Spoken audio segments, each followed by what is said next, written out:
નમસ્તે વિદ્યાર્થી મિત્રો, આજે વાત કરવી છે ધોરણ 8 અને વિષય જ્ઞાન સાધનાની અંદર પૂછાઈ શકે તેવા મોસ્ટ આઈએમપી પ્રશ્નપત્રનું સોલ્યુશન કરવાના છીએ। એ પહેલાં મિત્રો ચેનલની અંદર પ્રથમ વખત આવ્યા છો અને બાકીના અમારા 45 જો તમારે હજી ટેસ્ટ જોવાના બાકી છે તો ચેનલને ખાસ સબસ્ક્રાઇબ કરી નીચે ડિસ્ક્રિપ્શનની અંદર આપેલી લિંક ઉપરથી તમે તમામ ટેસ્ટનું સોલ્યુશન મેળવી શકશો। તો વિદ્યાર્થી મિત્રો, આપણે આજે વિભાગ નંબર 2 વિન હેલ્પ એજ્યુકેશનનો જે બનાવેલો ટેસ્ટ છે તેમાં સામાજિક વિજ્ઞાનના પ્રશ્નોનું સોલ્યુશન મેળવવાના છીએ। પ્રશ્ન નંબર 1, નીચેનામાંથી કયો વિકલ્પ ન્યાય માટે અથવા ન્યાય સાથે સંબંધિત નથી, એટલે કે ન્યાય માટે આ શબ્દનો ઉપયોગ જે છે તે મિત્રો કરવામાં આવતો નથી। તો અહીં સાચો જવાબ આપણો જે છે તે આવશે બી, ફરજો જે છે તે આવશે। પ્રશ્ન નંબર 2, નીચેનામાંથી સંયુક્ત રાષ્ટ્રો દ્વારા આપવામાં આવેલા માનવ અધિકારોમાં કોનો સમાવેશ થાય છે? તો વિદ્યાર્થી મિત્રો જોઈશું કે શિક્ષણ મેળવવાનો અધિકાર, સંપત્તિનો અધિકાર, અભિવ્યક્તિનો અધિકાર કે તમામ? તો સાચો જવાબ આવશે આપેલા તમામ, એટલે કે ડી જે છે તે આપણો ઓપ્શન અહીં સાચો બને છે। પ્રશ્ન નંબર 3, દર વર્ષે 20 નવેમ્બરે કયા દિવસ તરીકે ઉજવવામાં આવે છે? તો કયા દિવસની તરીકે આપણે ઉજવણી 20 નવેમ્બરે કરીશું? તો 20/11, નવેમ્બર એટલે 11મો મહિનો, તો 20/11 કયા દિવસ તરીકે આપણે જે છે તે ઉજવણી કરીએ છીએ? તો બાળ અધિકાર દિવસ, બાળકોને જે અધિકાર આપવામાં આવ્યા છે તેની ઉજવણી કરીશું। પ્રશ્ન નંબર 5, માનવ અધિકારોની ઘોષણા કોના દ્વારા કરવામાં આવી હતી? તો સંયુક્ત રાષ્ટ્ર સંઘ, જેને આપણે વિદ્યાર્થી મિત્રો UN પણ કહીએ છીએ, યુનાઇટેડ નેશન્સ, ગુજરાતીમાં કેવું હોય તો સંયુક્ત રાષ્ટ્ર સંઘ, એ સાચો જવાબ આવે છે આપણો સી। પ્રશ્ન નંબર 6, બાળ અધિકારની ઘોષણા અંગે કઈ એક બાબત ખોટી છે? તો અહીં પ્રશ્ન નંબર 6 જોઈએ તો બાળ અધિકારો જે આપણને ઘોષિત કરવામાં આવ્યા છે એમાં કઈ બાબત ખોટી છે? તો અહીં પહેલો જવાબ છે એ, માતા પિતા દ્વારા બાળકોનું યોગ્ય રીતે પાલન પોષણ કરવાનો અધિકાર, સાચું છે। તંદુરસ્ત અને સ્વચ્છ જીવન જીવવાનો અધિકાર, આ પણ સાચું છે। પોતાની અભિવ્યક્ત ન કરવાનો અધિકાર, તો આ ખોટું છે। અને સામાજિક સુરક્ષા અને યોગ્ય જીવન સ્તર પર પ્રાપ્ત કરવાનો અધિકાર, તો આ પણ સાચું છે। એટલે આપણો સાચો જવાબ બની જાય છે સી, આ જે અભિવ્યક્ત ન કરવાનો અધિકાર છે તે ખોટું છે। દીપકભાઈ અને મહેશભાઈ કોલેજ કાળથી મિત્ર છે।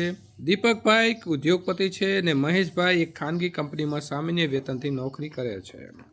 આ બંને મિત્રો વચ્ચે પ્રથમ નજરે કયા પ્રકારની અસમાનતા જે છે તે તમને જોવા મળશે? વિદ્યાર્થી મિત્રો, આવકની દ્રષ્ટિએ, કારણ કે જે ઉદ્યોગપતિ છે તે કરોડો રૂપિયા કમાતો હશે, જ્યારે સામાન્ય વેતનથી નોકરી કરે છે તેની આવક બહુ ઓછી હશે।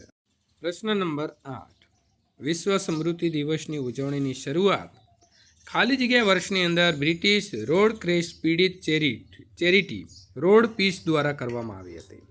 તો હવે આપણે જે દિવસ ઉજવીએ છીએ વિશ્વ સમૃદ્ધિ દિવસ, આની ઉજવણીની શરૂઆત બ્રિટિશ એટલે કે ઇંગ્લેન્ડની અંદર જે આવેલી છે રોડ ક્રેશ પીડિત ચેરિટી રોડ પીસ, તેના દ્વારા કરવામાં આવી છે। પણ કયા વર્ષથી તેની શરૂઆત થઈ ગઈ છે? તો આવશે ઈસવીસન 1993। ભારતે કયું રાજ્ય બનવાનો સંકલ્પ જે છે તે સંકલ્પ કર્યો છે? તો કલ્યાણ રાજ્ય બનવા માટે આપણા બંધારણના ભાગ નંબર 4માં રાજનીતિના માર્ગદર્શક સિદ્ધાંતો આપવામાં આવેલા છે। વિદ્યાર્થી મિત્રો, પ્રશ્ન નંબર 10, ભારતમાં દૂધ ઉત્પાદન ક્ષેત્રે કઈ ક્રાંતિ જે છે તે આવી છે? એ મિત્રો, આમ તો આવા પ્રશ્નો ઘણી વખત પૂછાતા હોય છે અને સહેલા પણ હોય છે। હરિયાળી ક્રાંતિ છે તો એ ખેતી માટે આવેલી હતી, બરાબર છે? તો અહીં આપણો સાચો જવાબ બને છે સી, દૂધ છે, દૂધનો કલર કેવો હોય છે? તો સફેદ, સફેદ એટલે શ્વેત, તો શ્વેત ક્રાંતિ જે છે તે દૂધ માટે કરવામાં આવેલી હતી। હરિયાળી ક્રાંતિ છે તે વિદ્યાર્થી મિત્રો ખેતી માટે કરવામાં આવેલી હતી।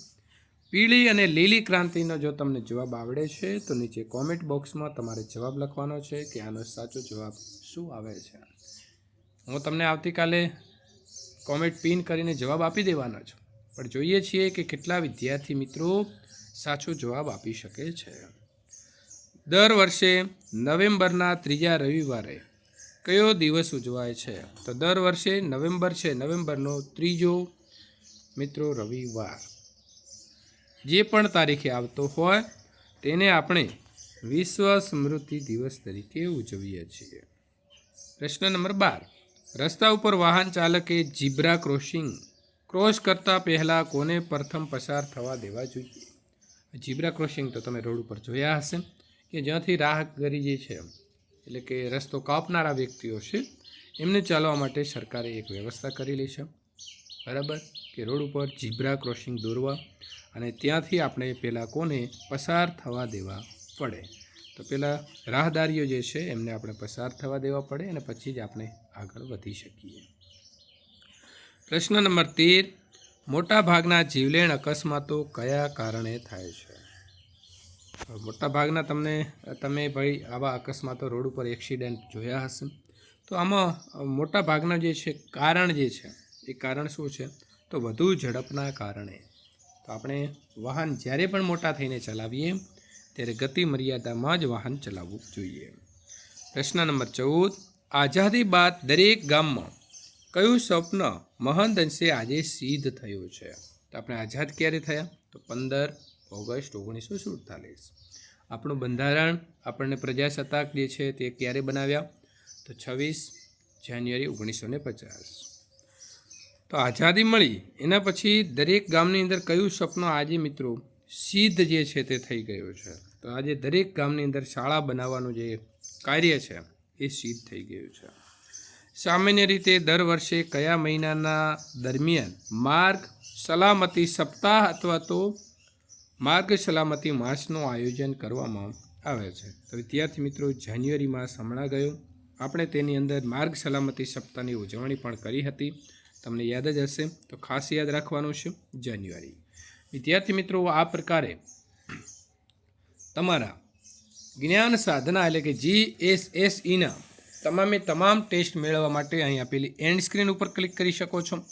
મિત્રો, વિન એજ્યુકેશન દ્વારા સરસ મજાની બુક બનાવેલી છે અને તમે ખરીદવા માગો છો તો નીચે ડિસ્ક્રિપ્શનની અંદર લિંક આપેલી છે અને ત્યાંથી તમે ખરીદી શકો છો.